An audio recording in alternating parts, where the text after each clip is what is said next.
Tennessee becomes state number 7. Boom. Hey everyone, this is Knoxville County Mayor Glenn Jacobs, and I am pumped. Our state Senate just passed House Joint Resolution 5, making Tennessee the latest state to propose a congressional term limits amendment to the United States Constitution. This is a big step in taking power away from career politicians, Washington insiders, and lobbyists, and returning it to where it belongs, to us, we the people. Thank you to our State House and Senate and everyone who worked so hard to move this effort forward. It's a great day to be an American and an even better day to be a Tennessean. Hi, I'm Philip Blumel. Welcome to No Uncertain Terms, the official podcast of the Term Limits Movement. This is episode number 236, published on April 18th, 2024. Well, you've heard it from the horse's mouth. Knoxville County Mayor Glenn Jacobs, who played a huge role in it, announcing the official application for the Term Limits Convention by the state of Tennessee. As well as Knoxville County Mayor, Jacobs is also the Tennessee chair of U.S. term limits. He worked with the amendment sponsors, State Rep Chris Todd and Senator Richard Briggs, and many others in persuading the legislature to make this move. Another hero in this effort is U.S. Term Limits Central Regional Director Aaron Duquette, who has been working Tennessee for years, planting the seeds for this victory.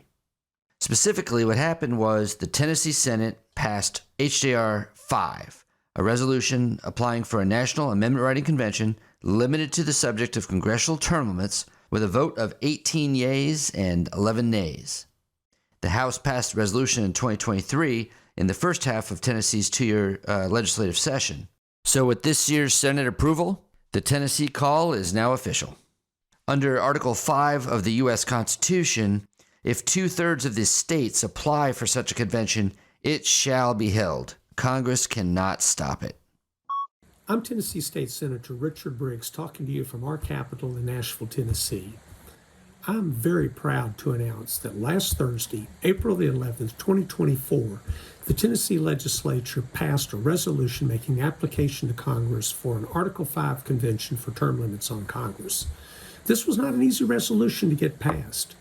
And in the end, my colleagues realized that unless we break up the power structure in Washington and send citizen lawmakers with practical life experiences to Congress, we were not going to be able to address the serious issues affecting our country. I want to thank U.S. Term Limits and particularly Aaron Duquette for his diligent efforts in helping me get this resolution passed.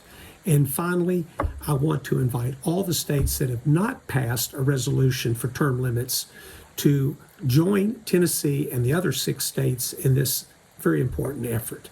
I wish you good luck and thank you very much. And we aren't done yet. Recall, the Louisiana Senate passed the resolution a couple weeks ago. It has passed the LA House multiple times in the past, so House leaders told us they wouldn't even do it again until the Senate passes it. Well, the Senate passed it, and the gears are now starting to move in the House. Also, the North Carolina House passed the resolution in the first year of their 2-year session and is also gearing up for consideration in the North Carolina Senate this year. Between these 3 states, it was sort of a race to see which state would be number 7, and Tennessee won.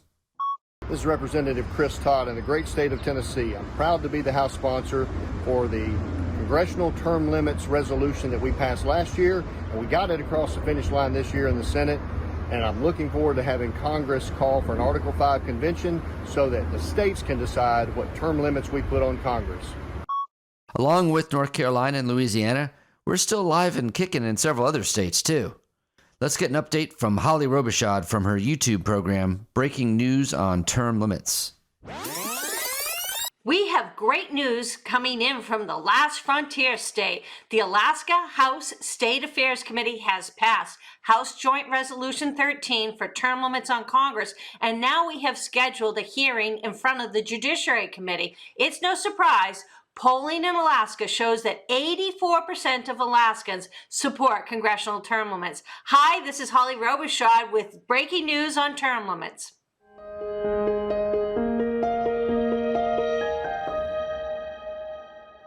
Alaska isn't the only state we're seeing movement in over the past 2 weeks. Not only did we file SCR 2 in Louisiana, but it's been assigned to a committee. In Idaho, we passed SCR 114 in the Senate Judiciary Committee, and it's now headed to the floor for a vote. In Georgia, HR 1043 has been assigned to the Rules Committee. We have exciting news coming out of Kansas. The Senate Committee on Federal and State Affairs passed Senate Concurrent Resolution 1609, sponsored by Senator J.R. Clays. This legislation has bipartisan support and the support of more than 50 legislators who have signed the U.S. Term Limits Pledge, promising to support congressional term limits effort. Now for the bad news. In Nebraska, Legislative Resolution 282 failed, but given our success in other states, this doesn't negate the impact of our successes we're having, and we'll be back in Nebraska. Now for some really big news. Legislative candidates across the nation are getting the message on the overwhelming support congressional term limits has with voters. An additional 51 2024 legislative candidates have signed our pledge in the past 2 weeks.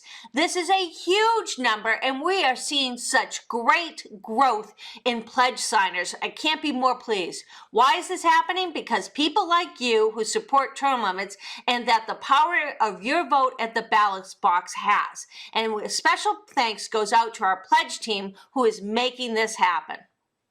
You're probably wondering, Holly, how many congressional candidates have signed over the past 2 weeks? Well, I'm pleased to report that 8 congressional candidates have signed our U.S. term limits pledge. With record numbers of candidates signing the pledge for the 2024 election cycle, we're sure to see our biggest number ever by Election Day.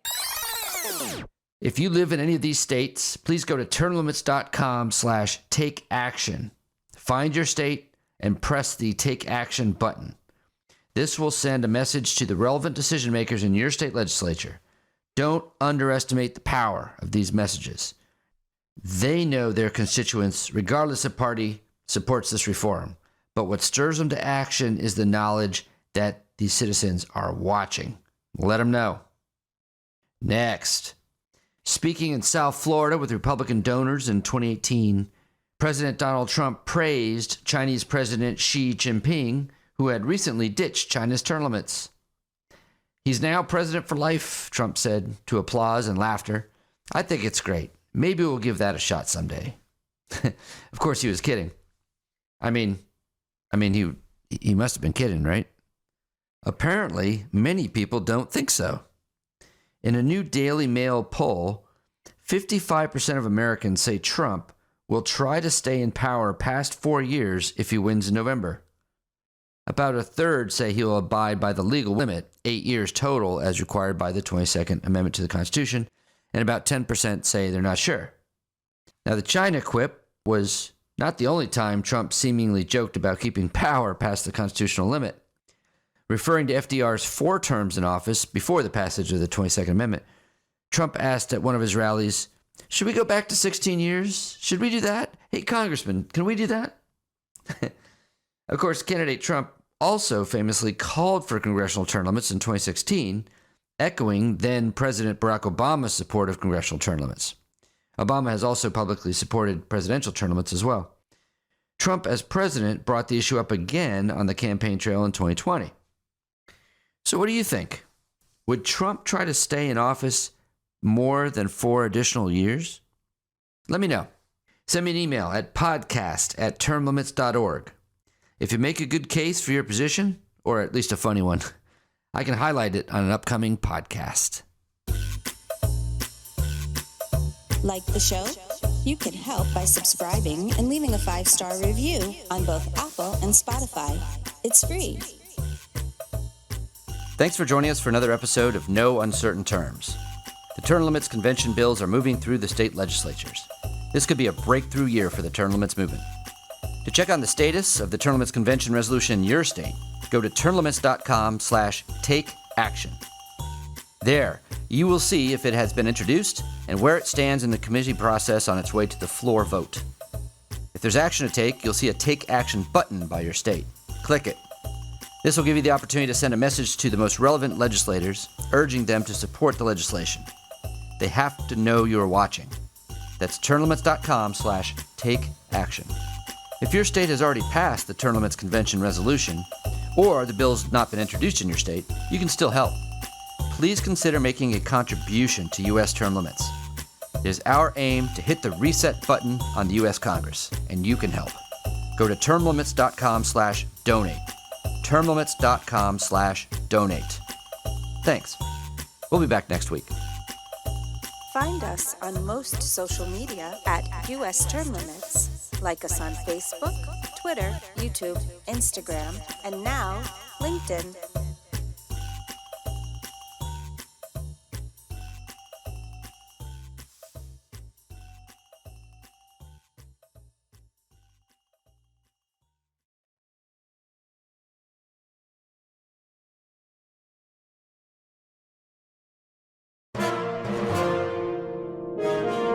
USTL.